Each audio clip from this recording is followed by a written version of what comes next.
The Bible says the last days will be like the days of Noah. You just look around the world today, sex, violence, that's exactly what it says in Genesis 6. It was like that in those days. And his children grew up in a world filled with sex and violence like your children and my children are growing up. How did he protect them? How do you protect your children? He didn't keep them locked up in a monastery or a convent. They mingled with others, but they stood for God because their dad said, no nonsense in this home, fellas. Did you listen to me, Shem, Japheth, Ham? I'm the head of this house and I decide how you fellas are going to grow up. It doesn't matter if your friends think you're odd and funny and call you names. I'm your dad.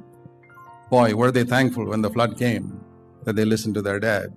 And I tell you, your children will be thankful to you when the judgment comes that you were a strict father.